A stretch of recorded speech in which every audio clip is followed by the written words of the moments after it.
What's up, everybody? Welcome back. It's Friday's Capes and Cowls, and we're excited that you're joining us, man. We got Deadpool. That's right. Going to be a hard R. They said doesn't matter if it's on Disney. It's going to be a hard. Excuse me? You didn't hear this? No, you just never mind. Forget it. Yeah, we've been doing this show for months. It was a good joke. It was a good joke. A year. It was. But save it for after the intro. We know that this is the thing. So, and then we take a lot of questions from you guys, and we have a lot to talk about. And speaking of Capes and Cowls, speaking of you guys have been so supportive of this bad boy, man. Capes and Cowls issue number 1. It's on the site, and the great Wicked Art did all the illustrations, the writing, the story, all of it. You guys can go check that out now. Shoes and Beef also up on the site, so please go and do that. All right, let's get into it. It is Capes and Cowls, me, Winston, Coy. Let's do it.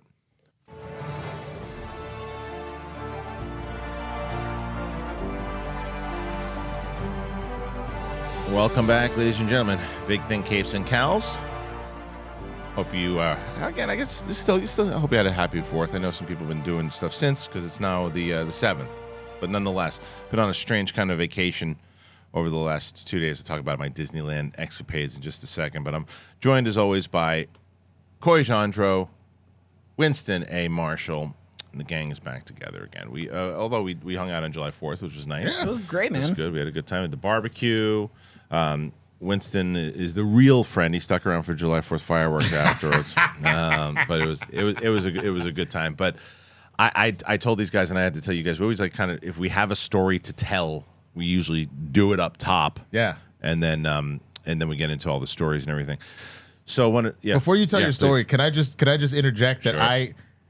I really got to find out that there is a true difference between white people's barbecues and black people's cookouts. And that you said 3, and I'm thinking, all right, cool, 3, that's when people set up chairs, you know, they kind of put the beer on ice. It's not popping off for at least a couple hours, right? And I got here, and like half the party like bounced when we showed up, and I was like, oh my Lord, it's already, like everybody had ate already. Well, like the parents and everything, the people with kids and everything bounced at that point, right? At that point, but like everyone else stuck around from like because 3 o'clock is when we didn't start cooking until like 4:30. So you guys got around, right around when we started actually cooking. Okay, I just it was just shocking to me because in my mind I was like, okay, 3, which is why I even texted you before when the Evite said like 3 to 5. I was like, oh, this was a short 2-hour situation. Yeah, that was an Evite problem. No, all good. So that's all. It was just I learned something culturally. I was just like, oh my goodness. You didn't really though, because to be honest with you, because it was like we're normally like we were expecting people to show up at like 4. Okay. For even my friend Eric, who was the first one to show up at like 3:15, 3:20. Yeah. 3. So yeah, it's the same. Okay. Yeah, all right. and then 4:30 we were off and cooking, and we had some good burgers. Yeah, it was great stuff, hot dogs, man. everything. But then this week I decided that I was going to, because I'm usually working 5-6 days out of the week, so the family has not had a lot of my time. So I was like, okay, 4th of July, all them, and then been promising to take the kids to Disneyland for a bit. Wanted to take them with the kind of colder weather. We got lucky. It was a really nice day yesterday. Knew it would be crowded. And I want to give a big shout out to both Fernando, a listener of the show, and his wife, who they work at Disneyland. They're amazing people. They came out to see us when we were here for Flappers. They came to see the show.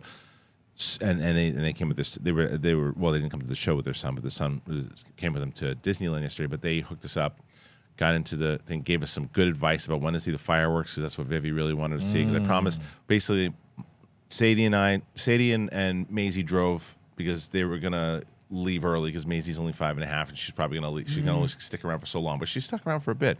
Vivi, I had made a promise that I would do the fireworks with her, and that we'd be able to go on a couple other things, and she wouldn't have to just go on the little kid rides, right? So stuck to that promise, did all that. So we get there to Disneyland, and I will say it was, and thank you again to Fernando and his wife, because they were really kind to be able to hook us up. But we had probably the best trip I've had to Disneyland. It was like everybody just had a good time, laughing. Sadie, who does not eat junk, goes, well, I'll be back in a second. Comes back with just a whole bunch of shit, right? Like hot dogs and pretzels and everything. I was like, look at you, honey. She's like, it's Disneyland. I was like, perfect. So we were having just a good day. There were only two things that made me go, come on, it's Disneyland, because we were at my daughter, which is Vivian, the sweetest moment ever. She was looking. She's 12 years old, right, or almost 12. So she's on the internet sometimes, and she sees. This is what I tell people sometimes. Like for people who go after the Disney's Disney, you got to understand also what Disney also represents to children. Mm-hmm. It's hope, it's happiness, it's these things and everything too. So like for people who are going after the corporate Disney and everything too, should have a blast and do it, right? But also realize that you do have an effect on children as well too. Because my daughter, who browses around on YouTube and browses around, not as much now, she was just like, why does everybody hate Disney? I thought that I love Disney. It makes me feel good, and why does everyone hate it? I'm like, not everyone hates it. There are things, people have concerns and certain things. Some people legit concerns. Some people are just spewing out nonsense. I said, look around. Last night, I was like, look around. Is that everyone who hates? She's like, no. And then she started tearing when she was watching the fireworks, so she felt good watching it. That was the epitome of our trip. That is what represented 98% of it. So we get there, and the first thing we want to do, the little one got to control the day, the beginning of it, and she really wanted to meet the princesses. That's what she wanted to do. Okay, I get that. What she wanted to do, and she wanted to meet. You guys can guess. You get one guess of who she really wanted to meet the most. Okay, let me think. This was her. This was her, Julia Roberts. I'm gonna go Cinderella for her. I don't know why. Okay. Amazing. I'm gonna go Jasmine. Dead on. Nice. I just knowing her personality. She loves Jasmine. Yeah. And that's the only one she wanted to meet. She wanted to meet the other ones, but Sure, that was the one she had to meet. So you don't get to really pick in the princess line. Mm-hmm. You go through the castle and you get 3 of them. Mm-hmm. They're usually good ones, but you don't get to pick. So I'm like, please let it be Jasmine. This is going to be, because 40-minute wait to just get in the damn castle or whatever. Wow. Or 30, 35 I have not been to minutes. Disneyland in a long time. Like I forgot that's a thing. 30. Oh, the lines? Dude. No. I thought that the princesses or the characters just walk around the grounds. They do. There's also They do, but you can go in to meet them in the particular house. So we're 35 minutes. We're 35, 40 minutes. We're on this line.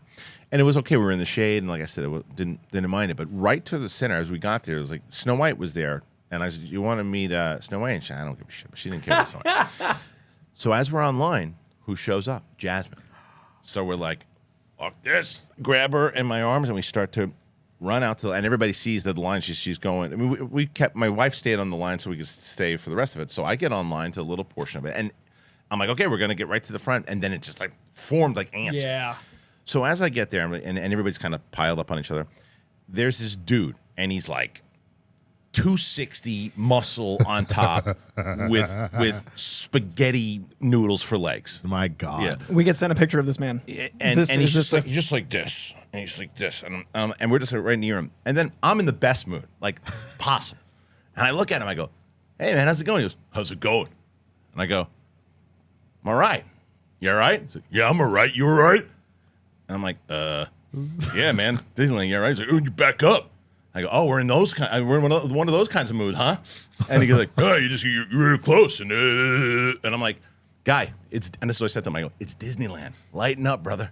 And he's like, "Yeah, maybe I won't." And I'm like, and he's with his daughter, and she's the sweetest little girl. This girl is just like, can't wait, just like my kids. Look at, I'm like, we're not in a Miami nightclub, guy. we're at Disneyland. I'm like, it's one thing if I'm at the club and you look going, and you're dancing, and then I'm like up on you, like, back up, bro. I'm like, all right, I get it. You want a rock star? Calm down. That's all right. But it's 10 in the morning, and Jasmine's right there, and he's with his daughter, and he's looking for shit. I'm like, and I was like, dude, this guy, if he wanted to, could have probably picked me up and crushed me like a tomato can. I was treating him as if I was his size. And I'm like, I couldn't care less how big this gorilla was. And this is he looked like anybody from the Jersey Shore, right? And I'm calling him Joey Pickles. Because he looked like him. He had the fade. This guy was from Florida. He had the cut off tank top, and he's jacked up like and as I'm on the line at the end of this shows you the kind of good mood I was in. I'm going, oh my God, come on, Disney. make me feel good about the world, right? I'm like, I want this guy to just turn and go, hey man, I don't know what was going on. I'm sorry. And I was ready to say, dude, it's cool. I get it. All right. People are running around. It's fine. And he just looks up. And I said to my wife, I go, that guy sucks. That guy sucks. Like, if you can walk into Disneyland like that, you suck. He was horrible. I sent you the picture of this guy because I was like, I was gonna put it on. It's the middle of the day, all of a sudden out of nowhere, no context. There's a group text with all of us, or we just got a picture of some dude's hulking back. He's like, talked about this guy tomorrow. I was like, what's happening at Disney? I missed the text context because I was like, that's the beauty of it. Oh man, Kristian got kind of jacked. He out here trying to get the water from under the stroller. This guy was horrible. The fact. But I will say this about the guy, because I will give him a compliment. He was very loving to his daughter. Very wanted to make sure that she got the picture and everything too. And the girl couldn't have been a sweeter girl. This is just a sweetheart of a little girl. But I'm like, what are you doing, guy? Like, it's one thing. You crack a joke. Even if we did get close, I don't think we did. But even if we did, he'd be like, "Hey, get a little close. You're excited to see Jasmine?" I'm like, "Oh, sorry, man. It's Disney. Let me get you a churro." And people just coming in hot, bro. It's like. But you see what I'm saying? Like a nightclub in Miami? Like, what are you doing? Yeah. And I was going to put the picture up, and I'm like, nah, forget it. It's not worth it. But then the other guy at the end of the night, I got more respect for. Yeah. Because I don't really think he knows what was going on, even though he thinks he does. And I have been in his position. So it's midnight or close. No, I shouldn't say that. It's probably like almost 11. Okay. We're leaving the park, and you're pulling out that lot. And as you're going, I'm going at a lot. I'm not going very fast. You can't. And there was a woman with a stroller and her husband. And they're walking out. The guy's not looking at this point. And the woman just kind of into the middle of the... They're probably just exhausted. Yeah. They're probably exhausted from the whole day. And she's just kind of... So I just slow down a little bit. And then they're in front of me. And I slow down. And she goes... I'm like... And then the guy who was just protecting his woman and his kid or whatever. And in hindsight, realizing this... turns back and goes, "Hey, man, what are you doing?" And I roll the window down, and I go, "I didn't know what you guys were doing. You going left? You going right? I don't know what you're doing." And he's like, "Well, maybe if you slow down." I go, "I did slow down. Otherwise, I would have hit you." And he's like, "No." And I'm like, "It's Disneyland, guy." I'm like, and then I turn to him and I go, "But I'm like this. I'm like this." And I go, "Have a wonderful day." I go, "I want you to have the best day in the world." And he was getting mad, but he didn't really know what to say because I wasn't cursing at him. Yeah. I'm going, "I want you to have the best day ever. Dude. Have the best." But this is the dickhead move that I did. As we're leaving, because I said to him a million times, "Have a great day. I want you to have the best day. I want you," because I'm with my daughter. I'm not going to curse at the guy. Yeah. And I'm like, "I want you to have the best day of your life." And I'm beeping as I leave. I beep and I go, "Bye." And he goes, "You too, have a great day." But I left and I said, I'm not mad at that guy at all. Yeah. Not even the slightest. Because I would have done the same thing in that position, I guess. If I wasn't paying attention to what my wife was doing, she started yelling at somebody. I I would want do a the same shirt thing. that's Christian's face with the Mickey Mouse ears, but in the Disney font it says, "It's Disneyland, comma, guy." I wanted it. It's Disneyland, guy. I used it twice. But I used it twice. But I can see it. It's Disneyland, guy. It's Disneyland, guy. Come on, Bro. let's have a great Again, that guy I'm not mad at. Not at all. Sure. Joey Pickles can suck a banana. That guy was such a douche. You gangbanging on bacon? He was the worst. Oh, it's what you're talking about at 10 a.m. It's that old Cat Williams joke where he was just like, "I know thugs that be angry at bacon and eggs." And he'd literally just be like, "You gangbanging on bacon?" The problem is he woke up. He took his pre-workout because that's his tradition. But he didn't get to the gym. He didn't use it. He thought to himself, pushing the stroller. This is going to be my workout. This is my cardio. This guy was chewing on chicken right before he got there. And broccoli, a little bit of rice. And my wife said it too. She's because I pointed him out, and she goes, "Oh," she's like, because her dad was a bodybuilder when he was younger. She's like, "That's the kind of guy my dad hated. Like, put everything up top here and barely can hold himself because his legs are like this." Bro, why do you think Jackie Chan won every fight in every movie against the big guy? Because the guy never worked his legs, so he would just get low, sweep him, and then take him out. I do 2 leg days a week now. I'm trying to balance. I do 2 leg days a week. I'm gonna have to do I got you. I'm going to train you both. Well, that's what we talked about the other thing as we're going into this too, is that I guess Joey Pickles inspired me a little bit because I was like, I was like, guys, but I'm telling you though, I will say, I have never been less intimidated by somebody, ever. like ever. Like Yeah. that. Like I was like, I think that he was waiting for me to like cower down. If he would have, I mean, again, it was Disneyland, but like if we were somewhere else, if we were in that Miami nightclub, and whether or not he would have crushed my skull in, I would have fought this guy within seconds. This guy sucks and needed to be taught a lesson. Like I would. I was already thinking, Winston. I was thinking if he was going to throw, like because he was so lumbering. Yeah. I was already thinking of my combinations that I was ready to throw. Oh no. See, the funny thing is, I get into these conversations with people, and there are plenty of people that are much stronger and in better shape than me. But I'm not thinking in terms of I'm about to like box you out honorably. I was thinking about what I could do first, and that happens. Whose stroller is empty because it's going upside your head? I was going for his nose, and I was gonna. I'm telling you, like, and kicking those little chicken legs out. That guy love that there's three the Harloffs. There's Papa Bear Harloff who will fight you and will defend his kids, who is at Disneyland guy. But then there's also like in real life Harloff who's like at the cookout and like just trying to make sure everybody's happy. But then there's online Harloff who literally just deletes negative comments. Like usually it's the other way where online is where all the teeth come out, but you're the opposite. You're like, I don't want to deal with that. That goes to my philosophy. If you're gonna do it in person. That's what I'm saying. It's great. That's so rare. I'm telling you, both these situations was not mad at all. Like, was not mad. I got mad after the fact because I couldn't believe somebody would do that at Disneyland. It was guy. Because I literally said to them, I go, oh, we're in one of those kinds of mood, huh? That's what I said. and that was where he was like, douche. Dude, I just don't understand why people. I mean, I do get it because this fire has continued to be stoked, but I don't know why people are so mad. Why would you go to Disneyland like that too? Especially when you were with your little kid, dude. You're with your little kid. It's like for your daughter. Yeah, and it's like what are you trying to do? It's like again, we're not at a nightclub. It's like if I stepped on your foot and I hit you in the head with a churro by accident, where I'm boom. You go, what are you doing? Like put the camera on Coy for a second. If you walked up with Macy, you're like, hey man, move Jasmine, dog. Right. That's if I bumped him out of the way, I'm like, get out of the way, meatball. And he's like, what'd you say in front of my daughter? Exactly. Then I'm going, I was in the wrong, guys. I was good prop. Yeah, I was great. Yeah, but I was in the wrong, guys. But like this was a guy who was just looking for some shit at 10 in the morning in the happiest place in the world. Yeah. That's 18-minute bit, guys. That's it. We got news. We got case. We got Cowls. We got news. Also, actually, before we leave the broiness behind, I rarely comment on the comments. You got nothing? I can't really hear anything. I've just been listening to you guys without the headphones. Yeah, there we go. Now I can hear. Before we leave the broiness behind, saw some comments in the episode last week that I patently disagree with. I was telling Winston, he agrees with me. I got a cosign on this.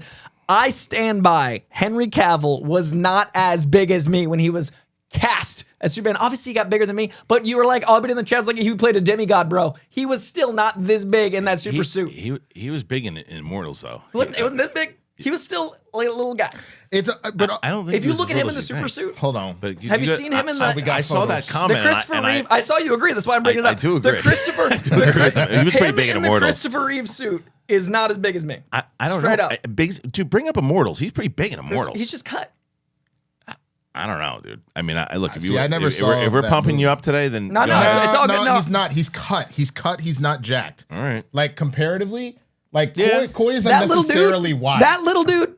That is Henry Cavill the day he auditioned. All right, text me. Text me that so I can I'll post send it to you. Yeah, well, I know the one that Coy has. I didn't see that. It's literally his audition video. And he's text it to me. So I'm just for context for the viewer. Little guy. That was Joey Pickles that wrote that. He's definitely cut. I would never because I would say the same thing about like Hugh Jackman, for example, was not jacked. He was cut. Yeah. And you would say the same thing about Chris Evans after the first one, the first event, the first Avenger Captain America, because they wanted that shot in the machine. He is jacked. Yeah. Like he makes Coy look like he's a fat boy. Like he was like this. But then over time, they just kind of had him more of like a standard kind of cut look. Right. And I only say it to defend David Cornsweet. The only reason it even came up was people who were like, Henry Cavill is 3 times the size of David Cornsweet. Right. In a year, Henry Cavill he certainly got bigger. Yeah, he certainly got bigger. But he wasn't that big when he got cast. And I see the photo. I think that you had said at one point that he was like small or tiny. I just said he was smaller than me. Okay. And I'm not a small guy. I'm just saying he was small, he got bigger. David Cornsweet can get bigger. I think he looks perfect. He just needs to put on 80 pounds, and I think he will. Which is fine. He's 80, Camille Nanjiani looked nothing like a superhero, and then Disney, just gave him all the money, and Warner Brothers would do the same. Here, Cornsweet, take as much money as you need for a nutritionist. Have a year, get well, you know what? And also the fact I think that he was using AG1. He definitely had some AG1, and then look when you get to that point, you are well groomed, and I'm sure that Henry Cavill was using the Manscaped as well. Let me tell you about both of them. Our next partner is AG1, the daily foundational nutrition supplement that supports whole body health. I drink it every day. I love it. And I gave it a try, honestly, because Brett Sheridan told me to. And I'm glad that he did because it's so good. I love it. It tastes good, too. And I'm not a big vitamin person. I know that. You know that at this point. But to take them all in one shot, put it in a water bottle, shake it up, that's it. I drink AG1 before my coffee. And I take it. It gives me a little boost of energy. And then I'm ready to go. And it makes me feel unstoppable. I am ready for the day. I love it. It's really great because I'm telling you, it was very hard for me. Everyone's like, you got to take this vitamin, you got to take that, you got to do supplements. No, thank you. Give me one. Everything. One shot, done. And it tastes good. Might look green, hence AG1. Tastes yummy. I'm always looking for life upgrades, which is why I've come to love and trust AG1. That's why so many of you trust AG1. That's why I get notes all the time. You guys are trying it. Just did it. Love it. Re-upped. Doing it again. I keep getting it over and over and over, and that's why they've been so associated with this show. It's delivered to you every month. It's been very easy, super easy to make it a daily habit for me. And get those travel packs. I'm going to be going on the road soon, and I'll be taking that with me. If you want to take ownership of your health, try AG1 and get a free 1-year supply of vitamin D and 5 free AG1 travel packs with your first purchase. You have to go to drinkag1.com/bigthing. That's drinkag1.com/bigthing. I'm telling you, man, you guys aren't using Manscaped. You do it a disservice to the people around you and the people that you love. It's the best. It really is. There's so many different products at this point, not just your ball bags, but so many different things. Manscaped is the only men's brand that is dedicated to below-the-waist grooming, and they perfected their game with the Lawnmower 4.0. We've talked about the 4.0 many times. We talked about the beard trimmer. We talked about the nose clips. They have so many different things. They have a body wash. They have everything. If you don't have Manscaped, what are you doing? Now, people are going to ask, what about the lawnmower? Why is it so different from other trimmers? Okay, Harloff, you talk about it all the time. What's so different? The upgraded trimmer includes a multi-function on-off switch that can engage a travel lock. It's a great feature if you travel a lot. It also gives you the ability to turn on the 4000K LED spotlight on and off when needed for a more precise shave. You can shave your balls in the dark if you wanted to. That's always fun. The Lawnmower 4.0 even allows you to customize your trim through additional guard lengths with sizes 1 through 4. I'm telling you guys, this is next level stuff. And a lot of you have already tried Manscaped through us. And I hope that we'll get a lot more. We have a lot of new listeners these days, a lot of new viewers these days. Well, I talk about Manscaped all the time. Hopefully, it's the first time you're hearing about it, and hopefully you listen and you check it out. If you want to get 20% off and free shipping, go to manscaped.com. Use that code BIGTHING. I'm telling you, this is a gift for yourself that you'll never go back. Don't use those crappy razors that you get at the store. Like, just gonna re-up this. Just get yourself Manscaped. Trust me, you'll love it, and you're gonna thank me for it.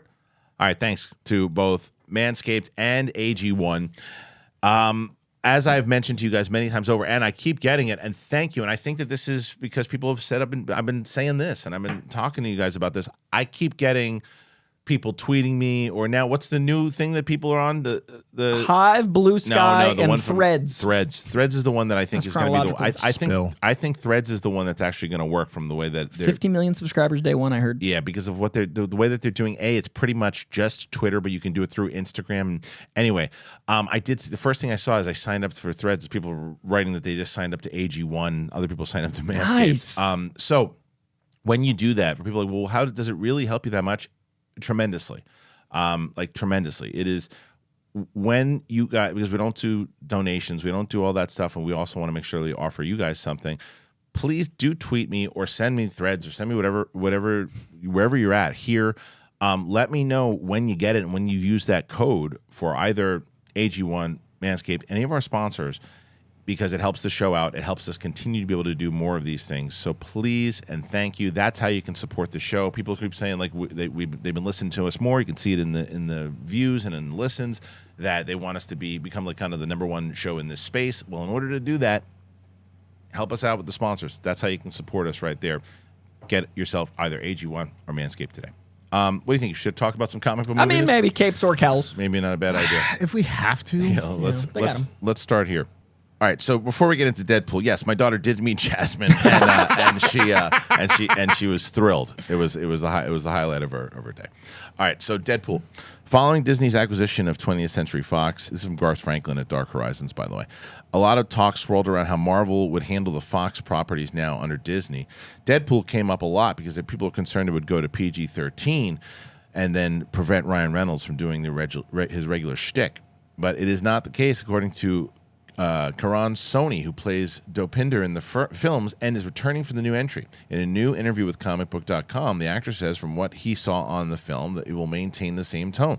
However, there was one key change behind the scenes regarding all this, and it revolved around the secrecy of the Marvel machine. He says, I have begun working on that one, so I can say it is the same as the other two. It's like a hard R. There's a lot of stuff, so it does not feel different. The only thing for me is that I have not gotten the script this time. The other two, we got it. It's a big difference, at least for me, the MCU part of it, the Fox Marvel part of it. They're strict. So I've only seen glimpses of what I'm in. So when I did some of this stuff, I saw some of the things I didn't know were in the thing. I think I would just say it this way. Ryan Reynolds doesn't need to do any of these movies unless he gets to do his version of it. And he is such a star, and I don't need to say this, he's a creative genius. He's taking this opportunity and really pushing everything, and definitely he's doing a lot of cool stuff. I feel very optimistic about it. Him and Sean Levy work very well together, and I think that's going to be really exciting for people to see how their collaborations and how they've done now successfully twice in this new version and playing this massive sandbox with a lot of stuff. It's exciting. I will not underestimate Ryan Reynolds. The comments come as the first set of photos have emerged over at the Mirror showing Reynolds back in the suit and being filmed in a forest setting. Okay, so a couple things here. First of all, I love this comment. I love the way he kind of he I feel wouldn't say these things just to Say them. because I wouldn't do that, because if you do that and it turns out that it's not true, It's your name on the line. yeah, and so why wouldn't it be? And why would they do this? Why would they take Deadpool knowing and then change it up? It's been so Yeah. funny how this is the most. I think Deadpool being R-rated is the thing I've reported on most in my history as a host, because it's been since Kevin Feige said it 4 years ago. Every time it's like it's gonna be rated R, right? And then every time there's a statement, it's like yes, it's still rated. Until this movie comes out, I feel like there's gonna be a little corner of the internet that's like they're PG-13 Deadpool. They've made it very clear they wouldn't do it unless it was rated R. And I love that Ryan Reynolds, the man himself, has had control over how it's been released. You notice this didn't have a D23 announcement. It was a week later, and he did it his way. Right. A week later, him and Hugh Jackman on the couch. That would have been the biggest thing at D23. Easily. Instead, Ryan Reynolds is like, we're going to do it my way because I have the best marketing company in the world, maximum effort. Like, honestly, the Ryan Reynolds element of Deadpool is why I'm not worried about anything involving the Marvel element, because this, to me, is my most anticipated Marvel property going forward because of Ryan, not the other way around. I agree with everything he's saying. I'm so confident. No, for sure. My concern is just we're still shooting this during the strike. Yeah. So I'm genuinely concerned what's happened. Like, I know they wrote the hell out of this script,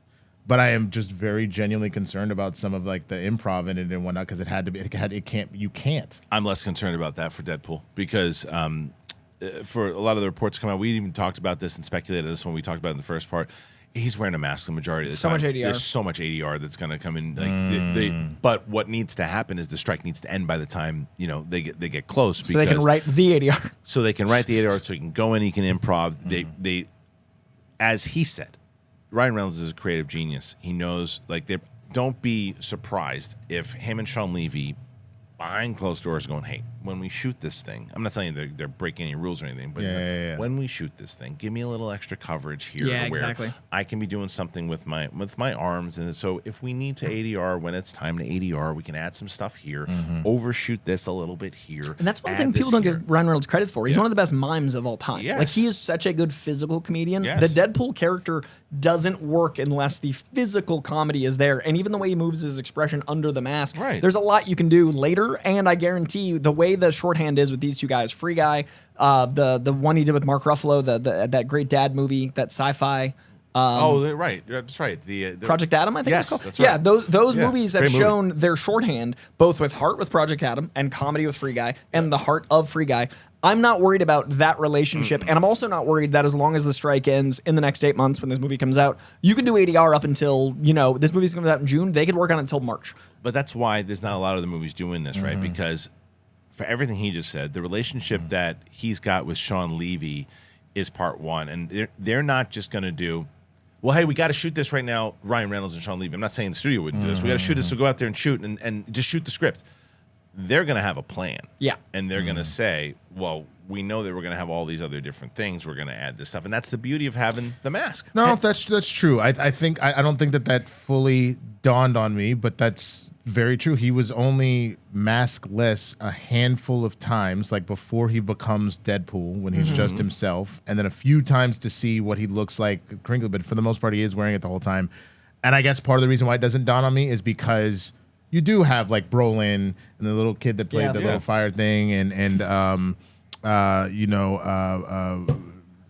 Carano was in the first one, I think, and like so like you had plenty of people that actually did have their. So I wasn't even thinking about that, but you have a good point. Most of that improv is going to be coming from him, right? And with it being in a mask, you're right. You can ADR it. And the other big improver is not in the movie anymore after the train stuff. Weasel dude. Who was like what's his name? RJ. Oh no. TJ Miller. TJ Miller. Yeah. So TJ Miller's the other big improver. He's not in this. So you really have actors that are going to be.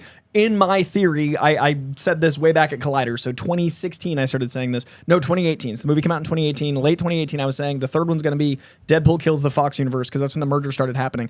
I'm 99% sure this movie is Deadpool kills the Fox universe to merge it into Marvel. But all the actors that are going to be getting their Fox moments aren't going to be needing to improv because they're going to be getting their one-off moments that are going to be the multiverse of madness we all wanted. I guarantee we get cameos from Chris Evans, but not as Cap, but as Human Torch. Michael B. Jordan is Human Torch. I think we probably get some of the almost cast members, like John Hamm as Mr. Sinister, maybe Channing Tatum as Gambit, maybe both Xaviers in one shot. But all of those moments are going to be so quick, they can probably do like 7 takes of the script and then use the one they like most, not needing the improv. So I think the reason this shot so early and so fast is you get all those front-loaded multi cameos shot, do tons of coverage, pick the edit best, and then all of Ryan's stuff can be, like we said, ADR. And with these two, with their shorthand, the budget of the first movie got cut by $20 million because of that scene where they like got rid of the guns in the taxi. That kind of improvisation shows the skill these guys can do with the duress of the writer's strike. They literally, like, I don't know if you guys know, but in Deadpool 1, the scene where he forgot his guns in the taxi, the third act of this movie was supposed to be a giant shootout, and then they found out that the production budget included the advertising budget, so their entire advertising budget was the third act stunt sequence, so they cut it by a line of dialogue. That line where he said, I forgot my guns in the taxi, that literally was them cutting so they could advertise for this film. That's hilarious. But that's how good they are that I'm not as worried about this movie with this drag. But it's something like that, though, too, where how great that first movie, they're both really good, but the first movie was great, right? It goes back to my point. Like, how much was that movie, the budget overall for that film? 120 million? I think, 130, something like that? And how much money it made? I don't know. Rated R movie? It goes 870 million. I think the budget was around 100. Now, granted, it did take, and I don't think it diminishes it at all, but it also took place in a time when every comic book movie was hitting, but it doesn't take away from the quality delivers, right? And so I still think it would deliver today. My point, though, is that the budgets, and I told people, I want you to get tired of me saying this because I'm going to say it on every freaking episode because I want to hammer it home. These budgets are too big. Deadpool proves it. Logan proves it. You don't need it. That line that you just said. Yeah. Make more lines like that. And I like Deadpool 1 more than 2 because the budget was smaller personally.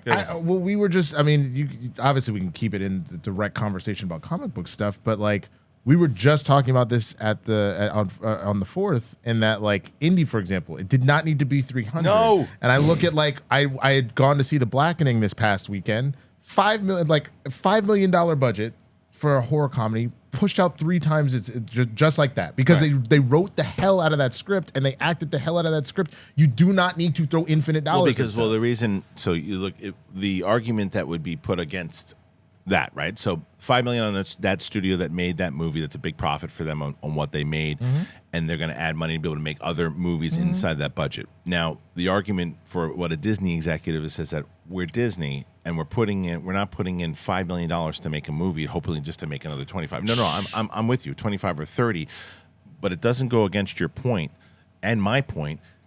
Then don't do it for 5. Do it for 80.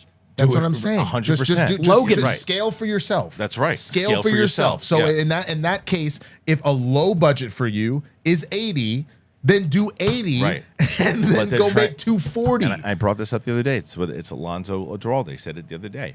the studios are trying because it's the greed element of it all, and they want to go. Well, we got to hit that billion because if they hit billion, cha-ching, and it's like, don't hit a billion. Hit half a billion with a $10 million budget. Well, that $10 million. Blair Witch Project. Yeah, right. But no, but yeah, 120. Yeah.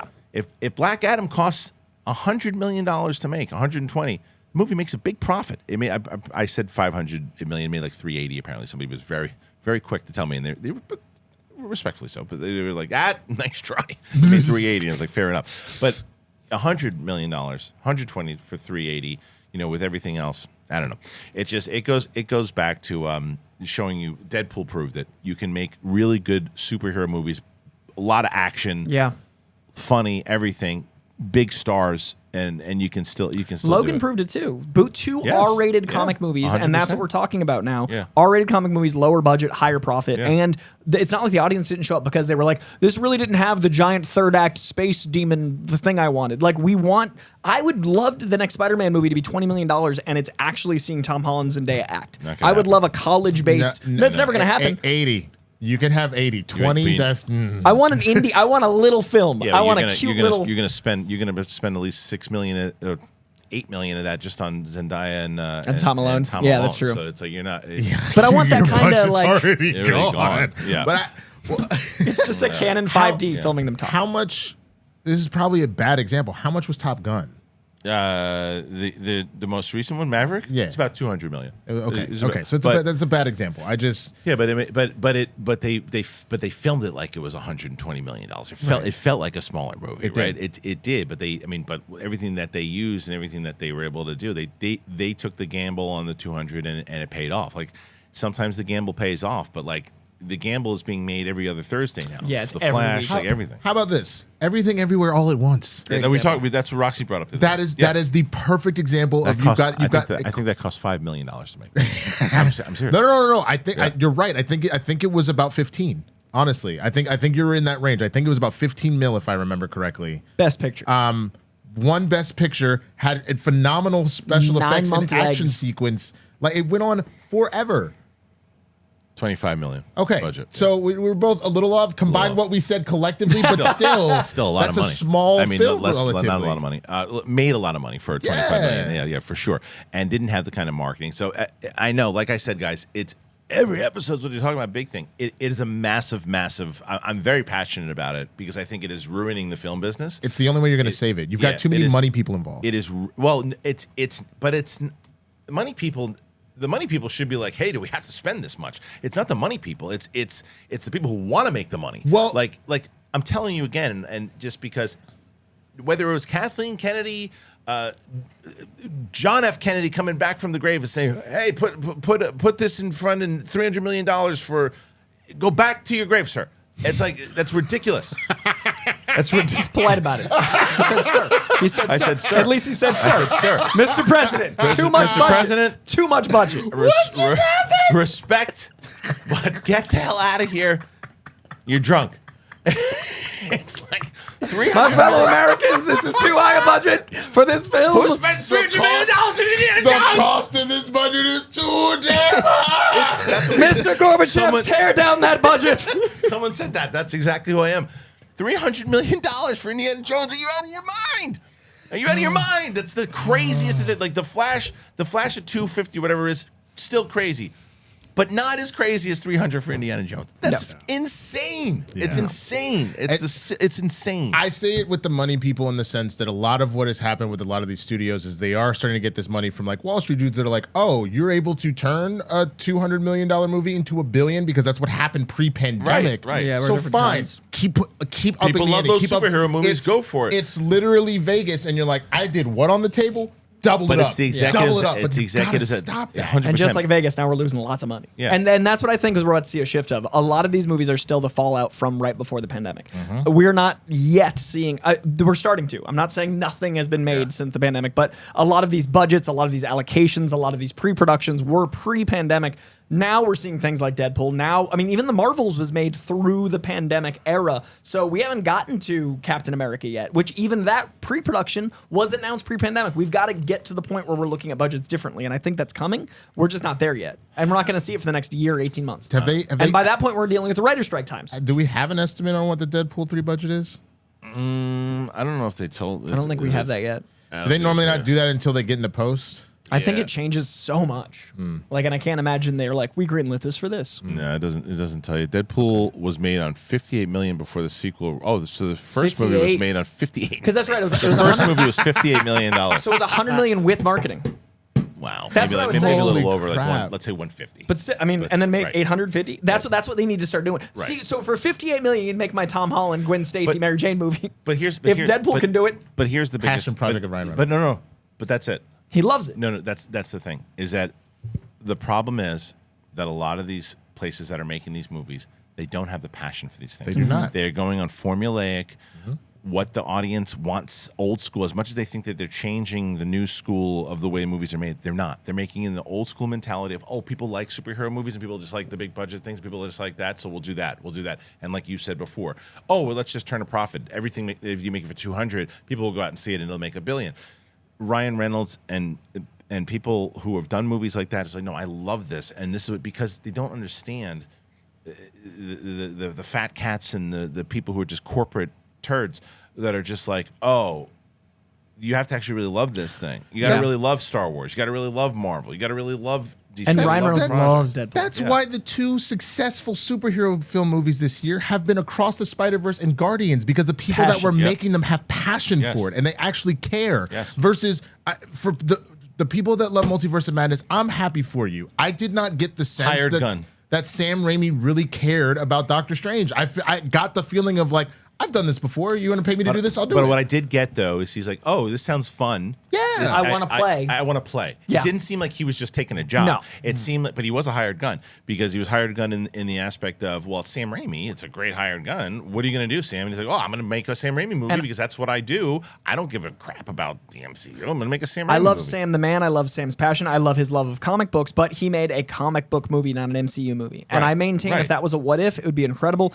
It just wasn't in the way the MCU had been going appropriate to what story needed to be told. But and that's not his same fault. thing that we talked about many times over. Black Panther, Shang-Chi, Wakanda Forever, three other No Way Home, 4 examples of people really giving a crap about what they like, having passion for it. The reason why people gravitated towards Shang-Chi so much, it wasn't just because it was the first Asian American or like Asian superhero that we had seen in the MCU like that.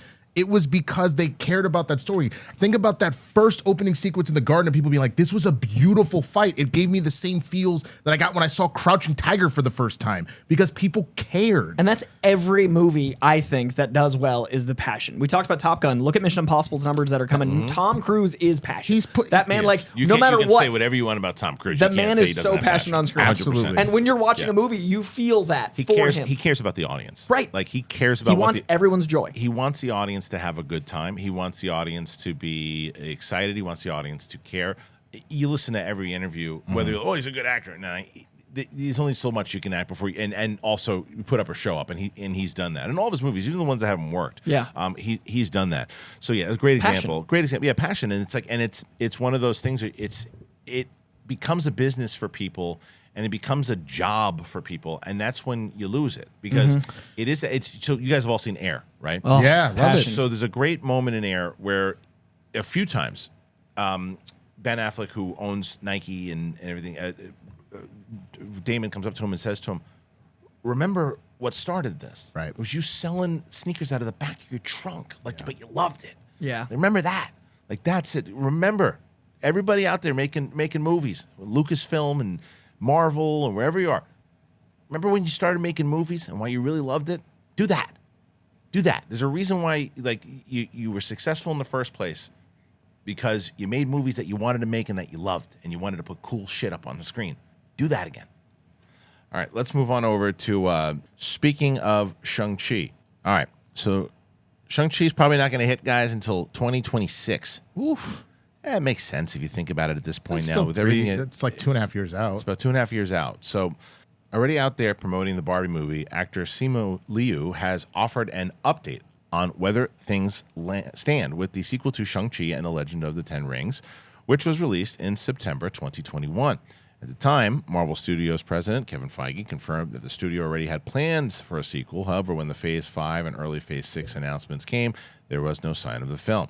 In addition, the film's director, Destin Daniel Cretton, has been set to direct Avengers: The Kang Dynasty, which at the time was in the works for a May 2025 release, and is also working on the Wonder Man TV series. One rumor that cropped up claimed a February 14th, 2025 premiere. A slot Blade has now taken. Yeah, right. When asked about the state of the sequel on the new social media platform Threads, actor Simu Liu confirmed that he was told that the sequel would come after an Avengers movie, but added that the film keeps being delayed due to various factors. He said, "I was told it was going to follow Avengers, but that keeps getting pushed back due to circumstances beyond my control. I hope to have more concrete news to share soon." Marvel's shifting release dates makes date hard to lock down. The fifth Avengers is currently set for release on May 1st, 2026, but the studio also has 3 unannounced films for that year: February 13th, July 24th, and November 6th. In addition, whilst the 2024 slate is settled and locked, their late 2025 slate is barren and could squeeze in another film. The first Shang-Chi has come up in conversation again lately due to its cost effectiveness by Marvel standards, around $150 being one of the best reviewed entries in Phase 4. Thank you for proving our point. Again, $150 million. It's for a Marvel movie. It is a smaller scale budget. I hope they start doing that again. Like, and it's one thing, by the way, going back to I understand why Avengers Endgame costs $300 million. Absolutely. That makes sense. But that's also a culmination. That's why it should, because it's a culmination. You got a lot of movie stars in it and all that too. But as far as this being pushed back, it doesn't surprise me because it's still that seems like it's just Marvel has a lot of things going on, some things that they can control, some things that they cannot control, whether it's the strike, whether it's the impending stuff going on with Jonathan Majors. Yeah. Like, there's just a lot. So, and this to me makes sense because it's like, look, it'll be 5 years or so before the next one comes out. Sucks for him, for sure. But like, the question I have for both of you guys is, normally this is, I think, the major difference from phases 1 through 3 than now. If this was phase 1 through 3, we would have seen Shang-Chi in like 6 different movies. Mm-hmm. We've only seen him in 1. His. Mm-hmm. What's going on? He definitely seems like he was getting set up to be a major player, and yes. they announced him as such. Yeah. So I would argue he's going to pop up in the Avengers things, and that's why he's in the sequel that's going to follow an Avengers movie. But it is odd that post-credits don't seem as tied in, that cameos haven't been a thing. Like, it is interesting. I just realized I was in your shot. Oh, it's okay. Just here's letting people know. I bet you he'll be in the Marvels, but it'll probably be a post-credit. Post-credit, yeah. Because remember, the last time we saw him, it was both Wong and Carol talking to him and like kind of bringing him in. It was him and Awkwafina talking in the post credit talking to Wong. So I would put money on, especially with the nega bands, and we were talking about. Sorry, I heard what you said. I definitely heard what you said. I know what you thought you said, but I heard what you said. But frankly, I just nodded. I'm glad it was a shot on you. Yeah, Christian's like, nope, don't bring me into this. I'm just gonna just two-shot. Yeah, just stewing it, baby, just stewing it. But I genuinely wouldn't be surprised if he shows up at least a little bit. I don't think he'll be anything major, but that I think is also the difference. There's been so much turmoil considering that was kind of dropped mid-pandemic anyway, and that was one of the first movies that we actually saw in the very first it was the one that Widow. Yeah, but it was the one that they did not put it on streaming. Right. Mm-hmm. Right. And had a full premiere. Because had a full that, rollout. All the because shit that went down with Black Widow. And I'm curious if that's what I think. I was like, I bet you it's because of Scarlett's lawsuit that probably 100%. did it. Well, that was one of the major things that Chapek did wrong. That he got, that was probably put him on in the hot seat right away. This was a beloved actress and character that for years, and then rightfully so, she got pissed off because he started turning the audience against her. Because there was a lot of people out there going, "Oh, look at this actress who makes all this money." Like, what? She got screwed, man. She did. It was also finally her moment. Yes. You know what I'm saying? Like she obviously had huge moments throughout the first 3 phases, but people had been like, when is she getting her own movie? Yeah. And then you swept the swept the leg. Disney Plus. Right. So they weren't about to do that again. And then Shang-Chi came out. Now, so I'm in the majority of Marvel fans. I think he's great. I think the movie is great for the first. But how long's the movie? An hour and I think it's just shy of 2. 2 hours. So I think an hour and 40 minutes is superb. I did not like the last 20 minutes, Which is fine. It's a cartoon by the end with the dragons and all the stuff flying, and the stuff with the father is just tremendous. It's just tremendous. One of the best villains in the MCU. It's tremendous, and the relationship that he had with that. I think it goes back to my overall concern I've been talking about lately is the formulaic stuff. That movie didn't need to have a formulaic ending. It just didn't. And by the time I got to the end, I know that there's people who just love this movie and think it's one of the greatest things that they've done so far. More power to them. I just feel it was so great, and I was so locked in by the time I got to that just cliche Marvel ending. I was like, he didn't need to do that. I think he's great. I think Awkwafina was great in it. Everything else was great. No, absolutely. I mean, and to me, that was my critique with Indy. Is I was actually enjoying the ride, and then I was just like, this seemed like it fizzled because things were in such chaos. We haven't really gotten a chance to put him back into the fold yet. Right. There were maybe little instances with some of these shows you could have done it, but I think they have this mentality that even though they are treating the shows with as much reverence as they're treating the movies, there is still seems to be a baby bit of mentality of that's TV, we're movies type situation, if that makes sense. So you're seeing some bleed over. They shouldn't. Not if all counts. I agree with you, but like I'm just literally thinking about it in terms of like some of the cameos and stuff happening in some of these movies where some they're like, fine, you either don't have a choice. So like She-Hulk, you had to have the Hulk in it. Like, what are you gonna do? Like, you're gonna not have the Hulk? Like, that's how she gets her powers. But like, you didn't really have anything super crazy yet. Like, you didn't have like Thor show up in a movie. You know what I mean? Like anything like that. They're still kind of separating it until they don't have a choice to. I think the biggest problem with them is that, especially for an actor, the frustration is it's just not the tight run ship like it used to be because there's just too much. Yes. And there's too many, like you hear the director, he's working, they already locked him down to do Avengers, they locked him down to do the Wonder Man show. Wonder Man show, that it's like, should I care about the Wonder Man show? Because I don't. I think because the casting, and Yaya's incredible. Yaya Abdul-Mateen. Take the casting out of it. Because you could say with Tatiana Maslany, that's incredible casting. And I like She-Hulk. Yeah, but I do too, but you see what I'm saying? Yeah. Take the casting out of it. But what do you get? I get beforehand. excited about shows because of the casting. So that's my tie-in. Well, but see, I don't because you can put you make the argument with The Rock and Black Adam. You can put the best people in it. If I don't care about the story and I don't care about the characters, why? Like Wonder Man, first of all, doesn't sound cool. But what is it? Why do I care? He's an actor in canon that's a superhero, and it's like a commentary on. It'll be like kind of like the Ben Kingsley character in Iron Man 3, where it's a commentary on that inside. So it might not be for you, right? But that's the thing. So it's going to be comedy again. You probably, I think. Right. I would assume. Okay. He's out. It's okay. Right. But there's enough shows you don't have to watch more. I agree. I know, but is that the thing to do right now? I think that was greenlit way before all of this. Just like they did with Echo.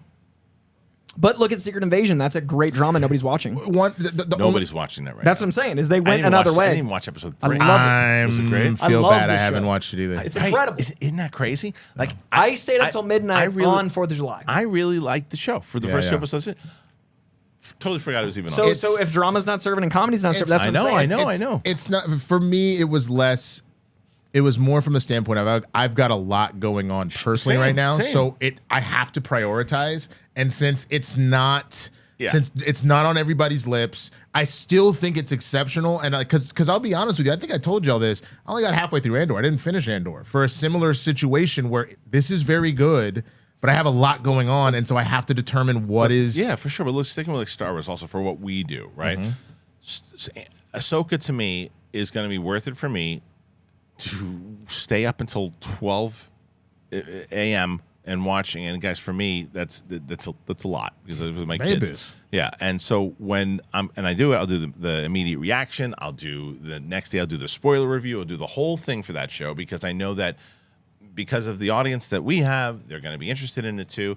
And I do a test to see like what the audience is looking for too. I've done 2 tests for Secret Invasion. The first part of it is I did my review for episode 1 and 2 later than everyone else when the embargo dropped and everybody did just as good as, and maybe even better than some people who put it out 2 weeks before, right? It's part 1.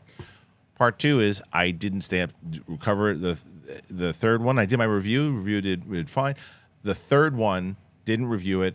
I haven't seen one comment saying I've where seen a is lot. your Secret Invasion I did review? see a lot specifically about this show. They were like, "You guys do all the super. Why have you not talked?" That's for this show. No. I get that. I'm talking about my review personally. Like, Sure. we'll talk about Secret Invasion a little bit because absolutely 100% people said, "How come you guys haven't talked about it on this show?" That makes sense. What we do here. I'm talking about in general, where it's normally like, well, "Hey, where's your Andor review? Where's your She-Hulk review?" See, I'm the other way, whereas I am watching, it's something I personally want to do well, so I would rather cover this as an underdog thing that I would rather have less numbers than crap that I don't like. I get it. As someone fair. trying to push stuff, I'm like, this is the quality content I want Marvel to make if I can do anything with my voice. I agree with so you. So like where I'm standing is like, I will stay up because You want to no cover one what is you want to watching. cover, and Yeah. and that's the same thing for me. I want to cover what I want to cover, but I also want to make sure that it's beneficial to what I'm doing because I'm just been doing this for a long time now, where I'm just like I'm only covering stuff that I want to watch, and if I watch Secret Invasion now, because of the algorithm and everything else too, I'll talk about it here. I ain't talking about it on my channel because and nobody that's gives fair. a shit. Nobody gives a shit because it's in a weird place with YouTube where if you I know other people that cover things and they cover things because they love it, and they're like if their channel is known for one thing, and then they start doing reviews, and their review is, let's say it's hypothetically Secret Invasion, and they want to start doing reviews, and their reviews start getting 800. Let's say that their reactions do 20,000, 30,000. The algorithm says people watch this channel for reactions. Are they going to watch it for reviews? And then nobody watches the Secret Invasion review, and that's your first couple out of the bank, and it does 800. It ain't pushing the YouTube says nobody's watching this for reviews. We're not pushing it. So your next review doesn't do well, and your next review doesn't do well, and it's how it goes now, and it sucks. Yeah. But it's like I understand your point. I want to talk about this stuff. That's why I like to talk about it here because if we put it on the title, Deadpool, people are gonna click in for Deadpool, and then we're talking about Secret Invasion. We're still talking about what we want to talk about, and we're pushing it out to people because we want to talk about it this way. But leading with it, it's just it's a shitty game. Yeah. Look, I will promise to go play catch up because I have to. And then if we want to talk about the last couple episodes next time, I'm down to do that. We can do maybe like a spoiler conversation on that too. First four next week? I haven't seen it. Yeah, I just haven't seen it for the third one, and I'll watch the fourth, and I probably even check. I can't remember if I watched it. Oh, I started watching it with my wife. Oh yeah, and she bailed on it.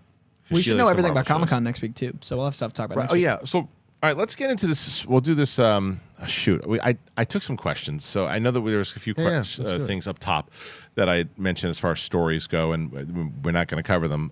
But we'll get into some of these questions. And the first is from Clinton Engler 3481. Why hasn't Image Comics characters taken off on the big screen? Do you think there's a possibility a major studio can invest in all of their IP? Coy, let's start with you. Image Comics is a really different thing than a standard publisher in that there's no centralized focal point like there are at Marvel and DC. You own your character still. That's why it's really good for comic creators there. You own the artists and writers, they own it differently. So it's harder to point a target and go, I would like to adapt this because it's owned by so many different moving parts. Whereas if you own a character, if you're a publisher, you can go, hey, studio, you can have this character. I own it. I have the right to sell it to you. So it's the complications of legal. Plus, there's also not a main focal point for like a PR hub. So it's harder to get the word of mouth out as well as to have ownership in an independent publisher like Image. Even though it's the biggest independent publisher, it's still independent. Because it's what Ninja Turtles is like their big. That's IDW. Image is Something is Killing the... No, sorry, that's Boom. Image is Saga, Department of Truth. They've got some really, really great new creator-owned stuff. They're the like everything hub. Okay. Boom and Image are too, but Boom is adapting like a studio. Right. So that's why Something is Killing the Children's getting a Netflix show. That's why Berserker is getting all those things Absolutely, because they have that in mind. Right. Whereas Image has all of those great creator-owned things, but not with that focal point. It feels like, at least with Boom, it reminds me a lot of like, not to take it to healthcare, Jesus Christ, but like Kaiser, where it's just all set. It's like, Yeah, bro. it's Where's the Smasher? Permanente. Just in that, if you go to your doctor, like, okay, go downstairs, get the blood work, and then go over here and get the X-ray, and it's all within In-house. house versus, okay, here's a referral to go do this. Here's a referral. You've got this orthopedist. You've got an Image, like they had Deadly Class come out, but unfortunately, as it's one of the best superhero TV shows, not enough people watched it. So I feel like Image has taken a bunch of L's. Was a show? Yeah, and it was incredible. Yeah. It literally, Benedict Wong is the headmaster.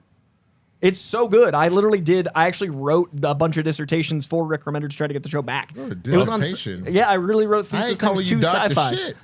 PhD in comics. No, but like I wrote everybody, your doctor here, your professor here today, Dr. Shit. Dr. Shit is here, and he doesn't know shit. But yeah, sci-fi. It was on sci-fi when they rebranded to SYFY, and it was a great Deadly Class show, one season. Wow. Dr. Shit, meet Joey Pickles. Joey Pickles. He's my first patient.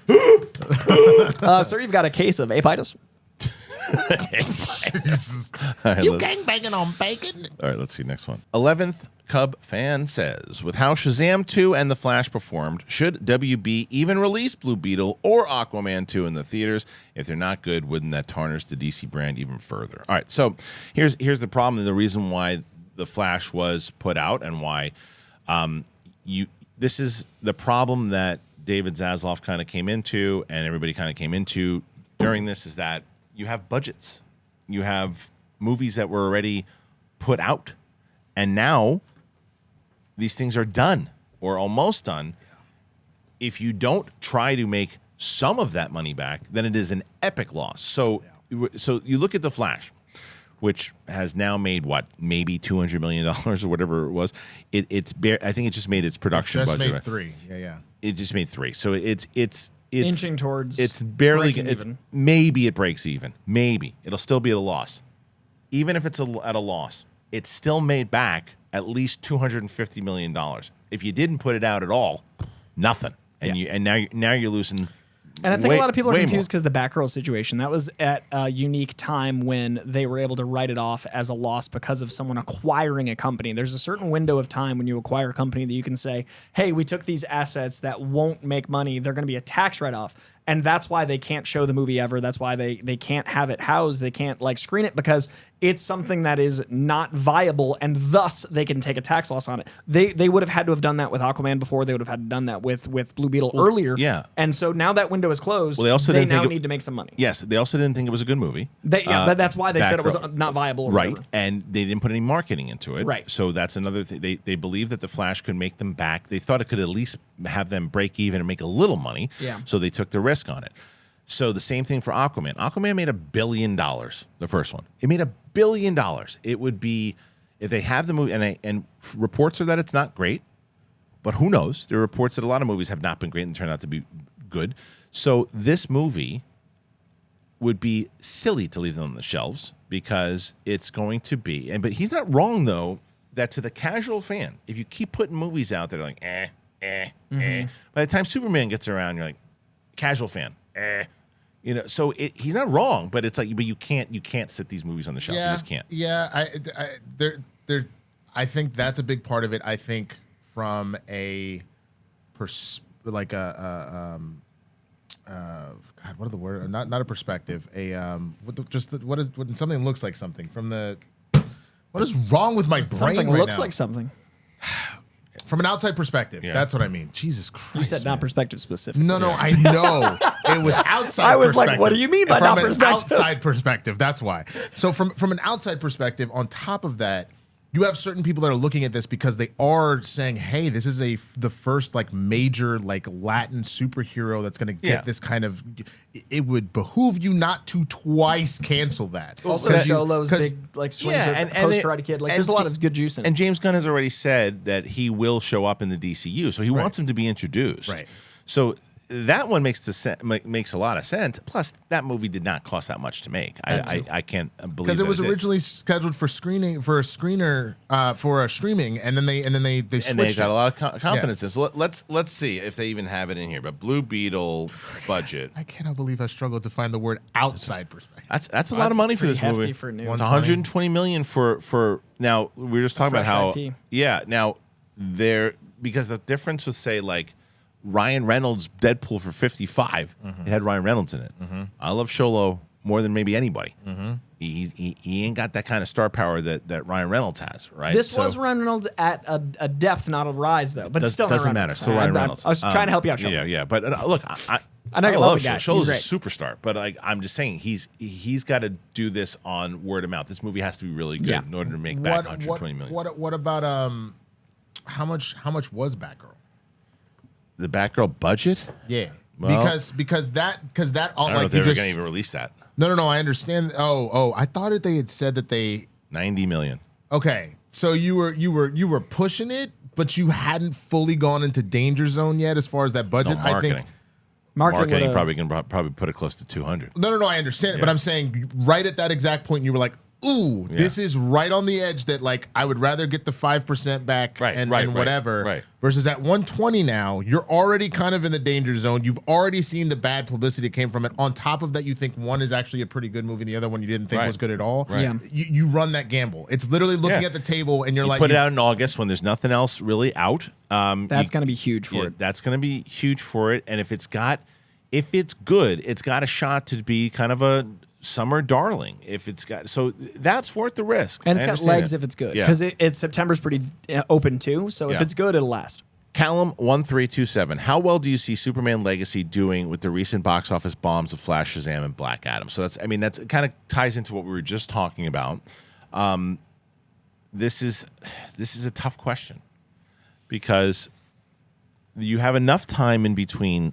Aquaman's going to be done 2 years, right? The last movie, Aquaman, is December, right? And then they have nothing until Superman. Right. So you have all of 2024 off, and then you've got a half year 2025. To promote the hell out of this thing. Right. To put everything you have into, this is why you need to watch the new DCU. This is why, because you're going to have, like, Penguin come out and those types of things, but no movies.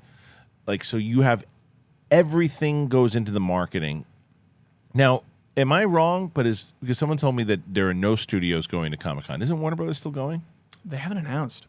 They've announced that who isn't going, but they haven't. Warner Brothers hasn't said one way or the other. All right. So anyway, you've got a lot of time to promote this and push this stink of all these movies that have come out. It'll be almost 2 years. When does Superman come out? July? I think it's July 2025. It's about a year and a half. But it's also just dependent on how much longer we're in the strike. Yeah, that might if it goes too much longer, and especially if SAG does, because I believe Monday is the deadline now because they pushed it. So if all of that goes, up, then all bets are off. All bets are off. You have no idea. Yeah. All right. Coy's got to get out of here. Not really my fault. He showed up late. So, how long's this show been? Has this been an hour and 20-minute show? I think it has. Hour and 7 minutes. I can see it on the bottom. It's over an hour. It's an hour and 7. You were supposed to be here at 10. Got here at 10:20. All right. So the man's on crutches. Anyway, thanks for joining us here today. I appreciate you. Thank you to Coy. Where can they find you? YouTube, Instagram, TikTok, anywhere with my name at Coy Jandro. Probably by the end of the week. Blue Sky, Threads, Hive, Friendster, your house, PO boxes, various movie theaters. Blue Sky is the new one. A new one too. No, actually, Threads is the newest one. Yeah, Blue Sky is the one that's got invites out. Yeah. Threads is the. It's a lot. It's a lot, Winston. I'm tired. At the Swaggy Blurred Spill. Y'all white people don't know about that. Threads, Twitter, Instagram, TikTok. Us white people got Blue Sky, apparently. That's fine. But no, real talk. At the Swaggy Blurred everywhere, man. I've really been putting a lot into these Breakfast AM news stuff, so definitely check that out. And I've been doing my CPT reviews. If you know, you know. But I'm covering movies that like I should have watched by this point, and giving you my take on what I think about these cultural iconic movies. All right, guys. So make sure also that you check us out on Apple, Spotify, anywhere that podcasts are found. Make sure you click like, do the comments. It helps, as I mentioned, with the algorithm. And if you really want to help the show and you can support the show and you have the means to support the show, please head on over to either AG1 or MANSCAPED. Use that code today. It will help tremendously. I have a pinned comment in there that you guys can do that. And thank you for joining us once again. So for Winston and Coy, come on, it's Disneyland, guy.